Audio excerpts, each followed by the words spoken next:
Welcome back to Exquisitely Aligned, the podcast. I am excited today to have here with me the handsome and very talented and far-reaching Evan Johnson. He is the host and founder of The Path to Podcast Success, which I have recently been able to be a guest on his show and had so much fun with him in the time that we were together that I knew I needed to spend more time with him. And so here he is. I'm very grateful for having him here today.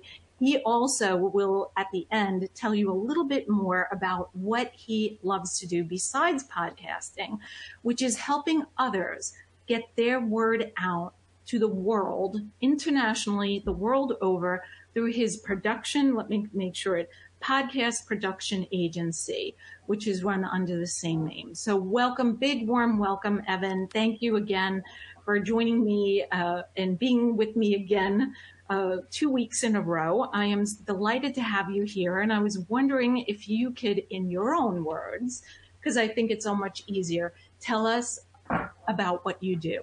And I'm going to remove this necklace because clearly it's making a lot of noise. Okay.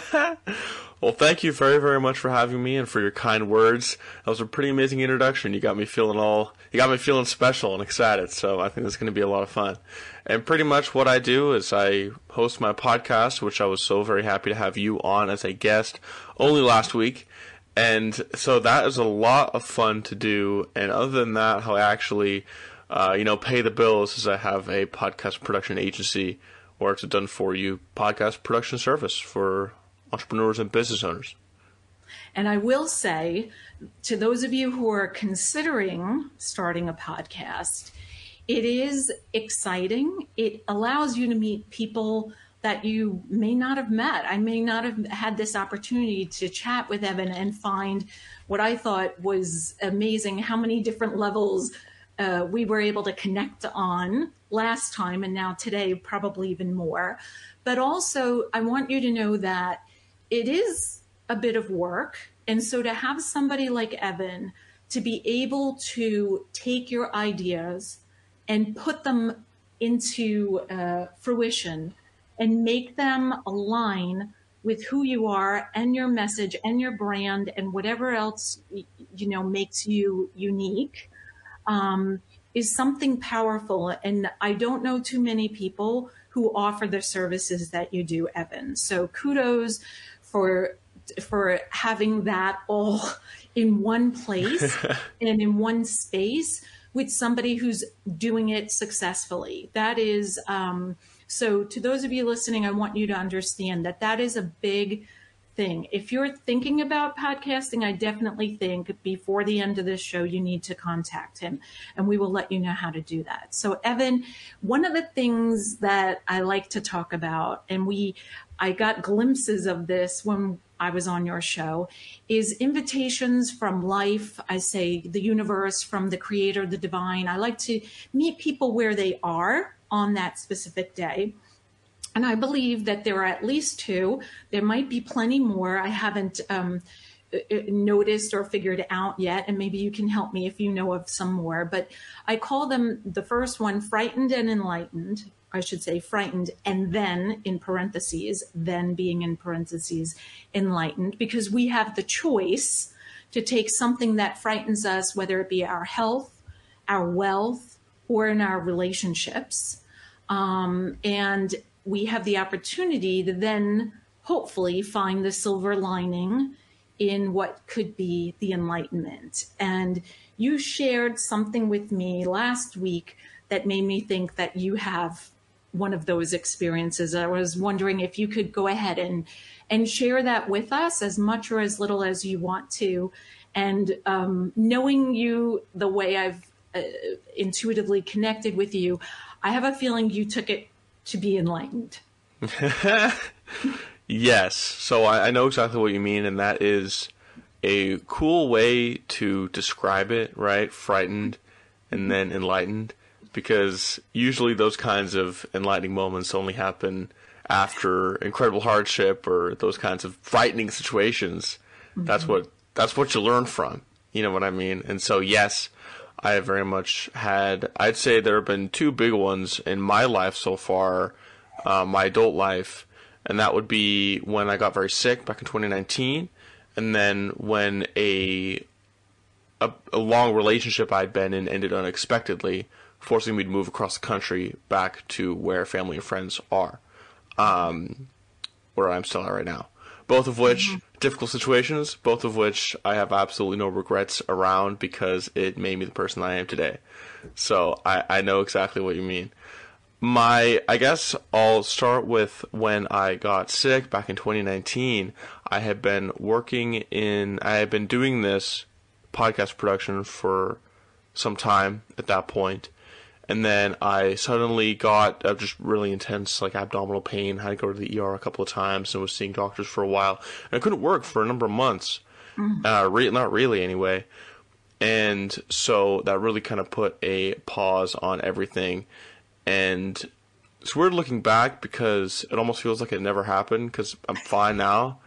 But it's like, it's difficult because... Well, that to me was the thing that really gave me that perspective of life is short, right?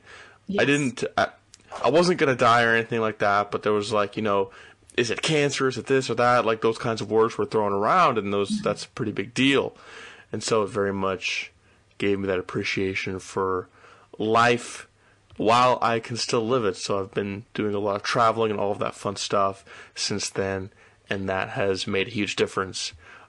So I don't know if that answers your question, but it really helped me to take my life into my own hands, and it really reinforced how much I love being an entrepreneur and why I am an entrepreneur, and actually allowing myself to experience those benefits instead of falling into the kind of hustle trap where, I wanted that more time and to be in control of my own time, but, creating a job for myself that was even more intensive than another job, which a lot of entrepreneurs fall into that. So these experiences helped me not to fall into that trap. So I don't know if that answers your question, but that's kind of one of the biggest lessons I learned from that experience. Absolutely. And, I think that you made me laugh when you said, it almost feels like it didn't happen, because we do know how to, I think, compartmentalize, like, okay, that was horrific, but let's put it over here now and let's not revisit it for a while. Like, let's stay in the happy side. And I mean, it's such a blessing that you were able to come out of it, and it feels like it didn't happen. And I know that there are times where things are extremely traumatic and don't end as wonderfully as it did for you, right? And for my husband, because mine, as I think was when my husband was waiting for a kidney transplant, and I was to be his donor, and the surgeon made some decisions that ended up meaning Mark needed a liver and a kidney, so I could not be his donor. And it just changed the whole trajectory of what we thought was going to be easy. He is very fortunate that he's alive with a kidney and a liver from a woman my age, my blood type, who passed.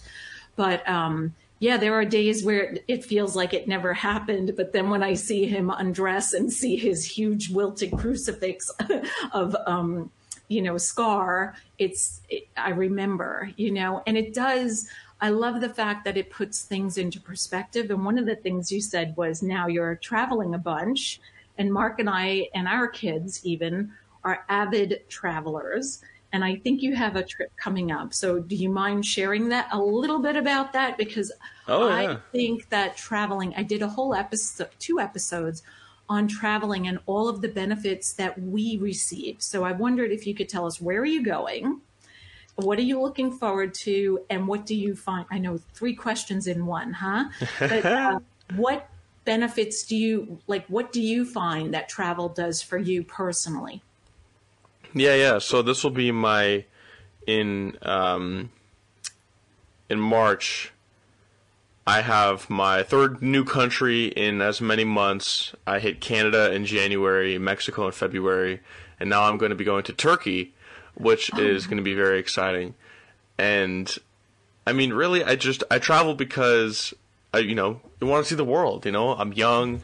I have the ability to do that thanks to my business. I don't have to request time off. You know what I mean?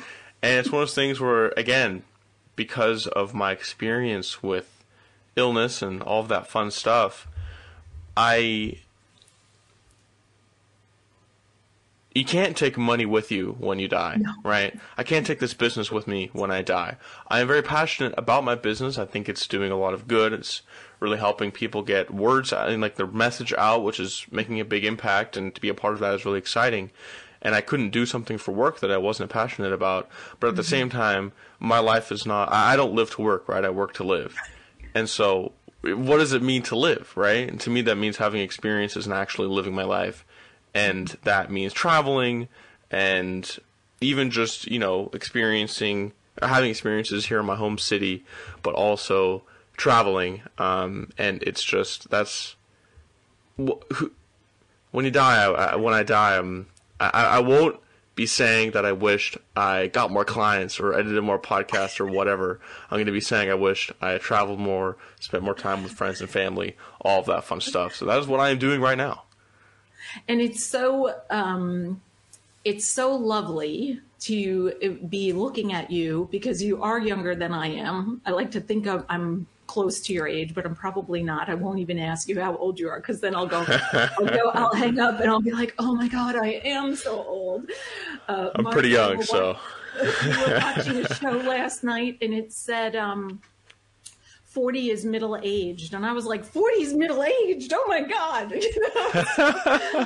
Luckily, Mark will always be 6 years older than I am. So, I can say he's the old man, I'm the younger version, but anyway, but I love hearing you say that you, at your age, value traveling and all of the benefits that you get from it, and that you can separate I hate when I hear people say work-life balance, because I don't really think they take into account all the aspects of what I believe is life. It just doesn't mean you come home and you cook dinner and pay your bills and go to sleep and wake up in the morning. For me, it's about, those opportunities for your vacation, for traveling, to be with your friends, to be with your family, to have a spiritual side if you're open to it, to what else I'm forgetting, but your emotional journey, how do you find pleasure and fun and mix that into your world on a daily basis? Or like you said, per month, right? You're getting out there, seeing other countries. And that for those of you who can't see us on YouTube, I was clapping almost the whole time that he's been speaking and nodding my head. Yes, yes, yes, because it is phenomenal. And so I applaud you for that, Evan, because we spend money on what we value, and we spend our time and our energy. Those are the three resources that I like to talk about, on what we value. And sometimes life gets in the way, like when my husband was sick, probably when you weren't feeling 100%, right? The focus changes, right? It's only natural. Our focus then becomes health and staying strong, and I don't know, whatever you needed to do, whether it be remedies or, for me, physical therapy after a hip replacement, things like that. But then you have to sometimes take a step back. I know I did, and wrote myself notes. What are the things I'm missing out on? Like, oh yeah, going to lunch with a friend, having a glass of wine with, another couple at our house in the yard for sunset, or making a vacation plan. So I've never been to Turkey. I can't wait for you to come back. You have to send me a couple of pics if you don't mind while you're there. Oh yeah. I know that shopping is fun. I know they do cool things with fabric from my fashion background, but I'm sure that's not what you're going there to see. But as you're walking down the markets, but may you travel safely and have a phenomenal time. So you mentioned being an entrepreneur, and it's something I'm very passionate about as well. And last time we were together, you had just mentioned a little bit that your mother had always supported you, has and continues to support you in that. Do you mind sharing a little bit about that? Because I find that so exciting, because I think oftentimes I have a 16-year-old at home, and a 20-year-old who's already in school, college. But I think oftentimes parents want to make sure their child is able to support themselves, right? Eventually move out of the house, feed themselves, and pay for their own airline ticket when you travel. Yeah. I think because of that, oftentimes parents want to gear their child towards something what society believes is safe, or we use the word should, and that's another conversation we have to have too. But I am so grateful to hear that your mother saw the entrepreneurship that the qualities that you possess, and that you're unique, and that you have a voice, and that you have the creative mind to help people to get their voice out. So how was that? How did that unfold? How did she support you? And what does she do? Or what does she, like to do? Oh yeah. So my mom has been an entrepreneur in one way or another for pretty much my entire life.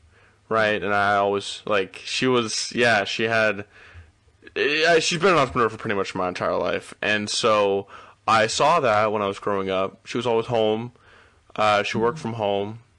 She would press T-shirts because she had the first maternity T-shirt business where she'd have these shirts and they'd have these fun little phrases on them for like pregnant mothers to wear, right? So that was pretty cool. And she'd be pressing shirts in the room that would become my bedroom one day. It was always like 1,000 degrees in there. She'd have all the presses in there and she'd be working away. And I just remember, I was a little kid and I remember that. And she was always there. I never had to take the bus to her from school. She'd always give me rides, and if I ever needed anything, she was right there. And she came to all the school functions, and she was just, again, always there. And so I grew up, and she moved on doing different things. She's been an entrepreneur again in one way or another.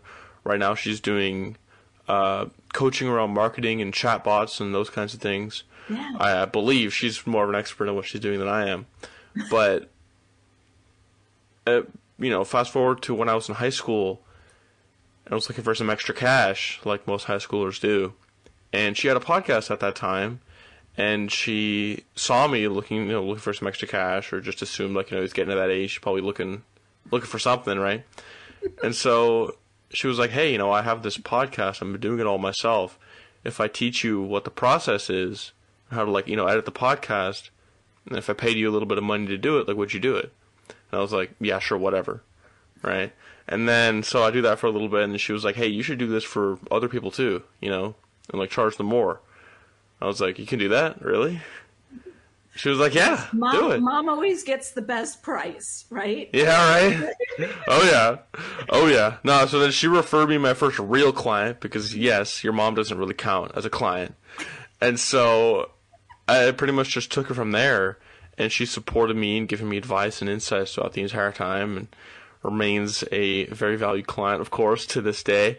And so that's pretty much the story. She never pushed me to become an entrepreneur. She didn't she didn't do anything specific while I was growing up in order to get me to become an entrepreneur or anything like that. It was really the thing that made the biggest impact was just seeing what her lifestyle was without her ever saying anything, but just seeing. I mean, again, she was always home. My dad was, he'd wake up early in the morning, put the suit on, go to work, not come home until in the evening, and it's like, no right or wrong, but that sucks. I don't want to do that. I see both, and I'm like, well, Jesus Christ, if I had to pick, I know which one I'd pick. Come on, So I picked that one and ran with it. So that's how she was able to support me in that. I love it, and it's true.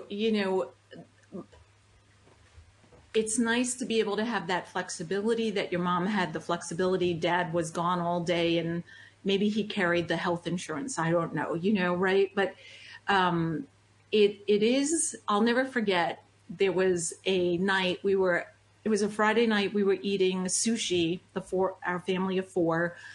Gosh, we were living in Charlotte, North Carolina. Sonia must have been, I don't know, 11 maybe. And something came up about, what do you want to do? Because we were talking about our son going to college, and our daughter and my husband had a mouthful of food. And she said, "I want to be a YouTuber." And he nearly choked and was, you can't be a YouTuber.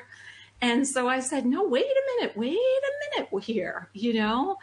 Our daughter loves to be, comes to life on stage. She's right now a competitive dancer, but she speaks 2 languages. She was born in Guatemala, and because of that, we put our son and daughter into a K-8 Spanish-English immersion. So I felt like she loves art. She could do art in Spanish and English for kids, and she loves kids. She loves babysitting.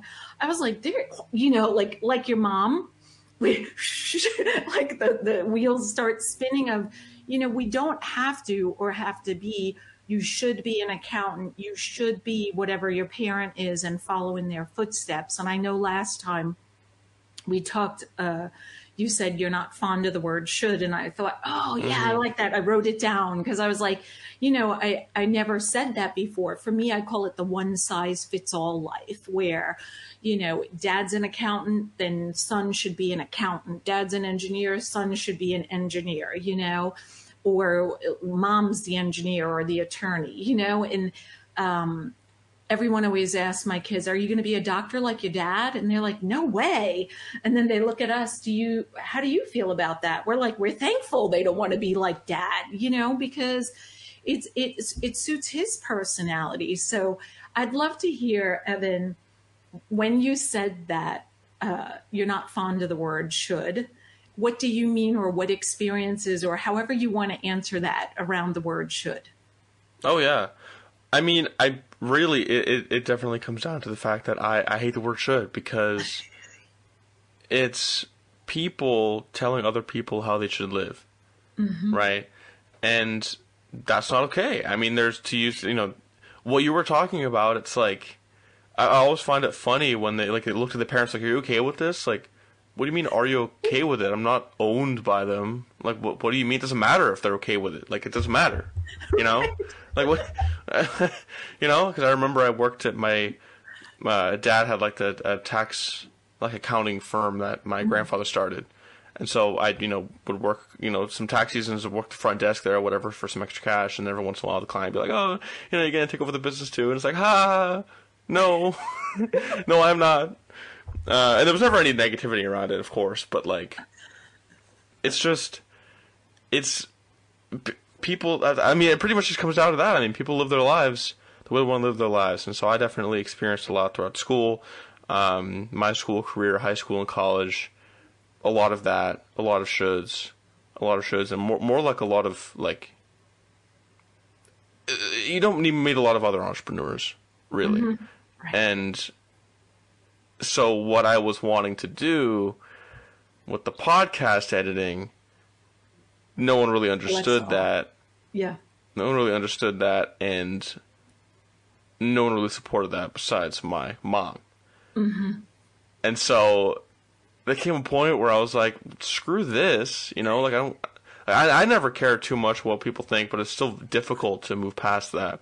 Right now, if someone told me something about like how being an entrepreneur or whatever, it's not a real job, or you can't do this or that with it, or you should do this or that, I'd probably just laugh in their face. Like, all right, I'll see you in Turkey, buddy. Like, have fun at your job. Who cares? Good luck. I'll send you a postcard, your frickin' desk, your cubicle. Enjoy yourself.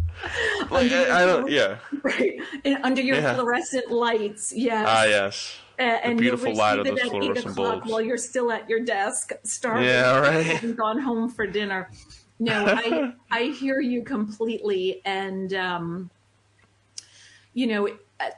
for me personally, the people I've met over the 54 now years of my life that I felt followed the shoulds. You should do whatever the scenario, whether it be in a marriage, or you should do this in a career or with your kids. They usually were unhappy or unsatisfied or unfulfilled. There was something that wasn't quite 100% for them, and maybe they, like you, never let somebody tell them what to do in their career, but yet in their marriage, they followed what society believed, or vice versa. And I love having a podcast because, like you, we're able to get an idea out there that might change someone's way of thinking or seeing the world. So thank you for sharing all that you have on each of these topics, because it's very important to me, and I'm very passionate, and I don't know the word, it moves me when I hear other people be able to speak that, yeah, you know what I think it is sometimes the naysayer who is against, like, what are you going to, Evan, you can't do that. And you're like, watch me. At least that's what I would say. Like, okay, you don't believe it? Now I'm going to do it tenfold, and then the next naysayer, you're like, okay, I'm going to do it 100-fold, because you're like, but there is, even though we don't maybe listen to it or let it bother us, I'm an energy sensitive person. I don't know if you are either too, Evan, but it's that energy of that, you can't, it's that versus someone smiling and going, yeah, Evan, do it. I want to support you. I'm going to connect you with this person, or I want to be your first client and your second client because I'm going to do 2 podcasts. That for me, that energy can be a little like snuffing the flame of my heart. I don't know. Do you ever, would you describe it that way, or do you ever Well, you can that? feel it from someone. You can feel from someone if they think what you're talking about is stupid, or if they don't really believe in what you're doing. And that's very difficult, you know what I mean, to keep that spirit alive when you're getting that sense from everybody around you that it's not a good idea. Mm-hmm. So I know exactly what you mean. I agree. And so I'm glad you do what you do, Evan. Any day someone wants to tear you down, you can messenger me and I'll get on the call with you and tell you otherwise. Because I know I have a group of entrepreneurial friends that I can call and say, I'm having a rough day. I think I'm going to quit. Today's the day I'm quitting, And anytime I say that to my husband, he's like, oh no, you're not allowed, So yeah, right. It's important to have those people in our lives. So I wanted to ask you about the other type of invitation, intimidated and intrigued. And I think before we got on the call, I mentioned to you that this podcast for me was 50-50, intimidating and intriguing. And I'll back it up because I don't think I told you this, but several years ago, while I was living in Charlotte, North Carolina, many people who didn't know each other at different times told me I should have a podcast. And I said, no way. No way in hell do I want to do that, And then here I came to California during a pandemic. It was nuts. August. We arrived in a hotel with 2 German Shepherds, 3 cats, 2 kids, and a husband, in 2 hotel rooms. I think it was 100 degrees here. It was a very warm August.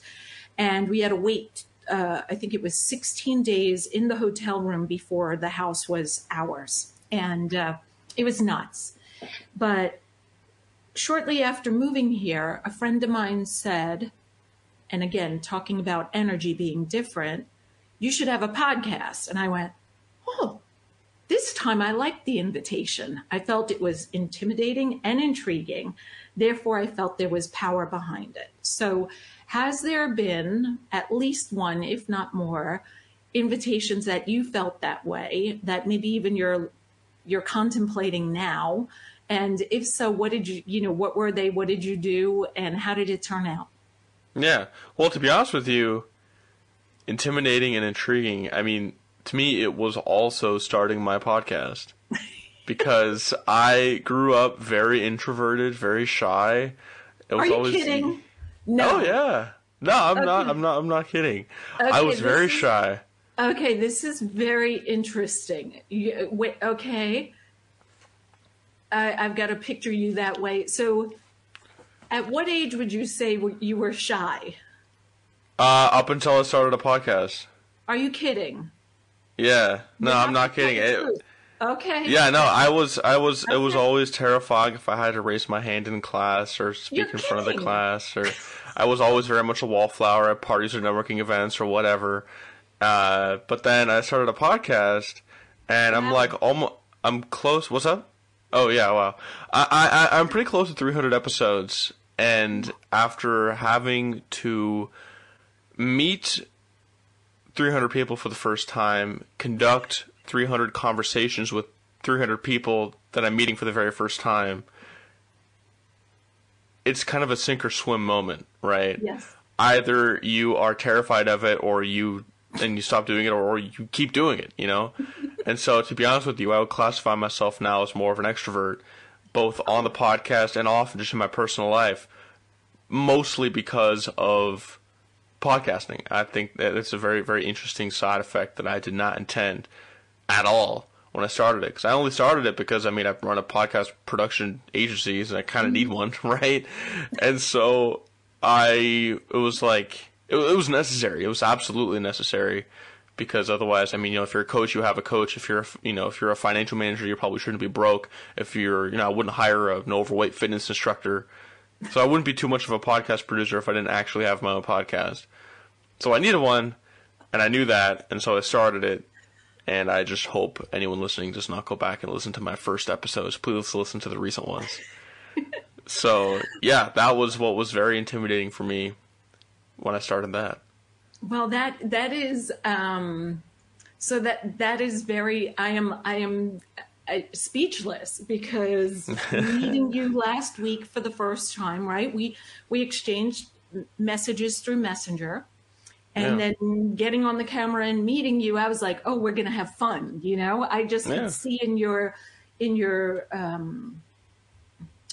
energy, your face, your smile, your eyes, that I was like, oh yeah, we're going to have a great time. We could probably talk for 3 days and not be finished, you know, talking. At least that's how I felt, you know? Yeah. But, so for me, I'm going to just share this. For me, it wasn't, how do I talk to people and what do I talk about? Because I was shy, more so like elementary school, middle school, and my mother was always talking to strangers, you know, like we'd be in line at the grocery store and I'd be like, who are you do you know this woman? My mother said, no, I'm having a conversation with her. I was like, leave her alone. Now my kids do the same thing to me. Like, this person doesn't want to talk to you. And I say to them, if the person doesn't want to talk to me, they'd walk away, or they'd tell me they don't want to talk to me. I'm pretty sensitive in body language. I can get, you know, I know when somebody's not interested in chatting. And I think most people crave deep conversation, and that because of our lovely devices, our cell phones and so forth, we don't always get to have these conversations like you do in a podcast. At least that's how I feel. But the intimidating part was, oh my gosh, where do I start and what do I have to do? Which is what your company does for everyone, right? So, and it's so funny. I mean, it really is. It's a fear that a lot of people have. It's a fear that I had, right? Being able to introduce myself to a new person and have a conversation like that. But it is, in my opinion, absolutely necessary, at least for me, because that's, you know, life begins outside your comfort zone. Yes. And you need to be able to meet new people. Otherwise, you're just going to be stuck in your house all day, just alone. And that's not fun. No, for me, that would send me off to the insane asylum. I love my home. I decorate it in a way that supports me energetically. But I definitely need to get out and have different conversations. And I think that especially with traveling the way you do, being able to have a podcast and meet new people all the time, several in a week, you then hear, hey, meet me at my house in Turkey, which not me, because I don't have a house in Turkey. I've never been there. But, right, you know, and I'm going to tell you, the next time you're in my area, I hope you look me up, because I'd love to, you know, have a drink and food with you if you're open to it. But it's, you are right. We meet so many cool, interesting people. The conversations go in so many different directions, but all, for me, positive. I think it's the same for you. And so you have me, I'm going to hang up with you and still be laughing. I'm going to tell my whole family that I never would have guessed in a million years that you were introverted right prior to starting this business. I'm still floored. So yes, you definitely said yes with 3 exclamation marks to being intimidated and intrigued.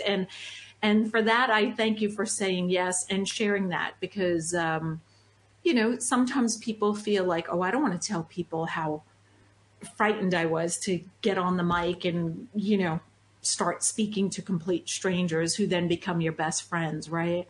Yeah, right. So, Evan, I want to respect your time. And I do want to pull a card if you're open to it from the Opening to Possibilities deck. They're just kind of questions. For me, they're conversation starters. I know I don't need a conversation card to have a conversation with you because you're just so fun. But if you don't mind, just tell me when to stop and I'll pull a card. Oh, okay, yeah. So I'll start. Hang on. Go ahead. Okay, yeah. I guess there you go now. There now? Okay. So it's praise, and I'm going to give you praise. Kudos, kudos, kudos for being who you are, for becoming healthy again and being able to continue your journey in your podcast and in your production business. So the card says, I'll hold it up, praise. Praise is an exchange of love between the giver and the receiver. And 3 questions, you can pick one to answer. And if you don't like this one, we have 41 others. When have you been praised? How naturally does it come to you to receive praise? That's a big one. How likely are you to praise others? And you can answer whichever one or all of them.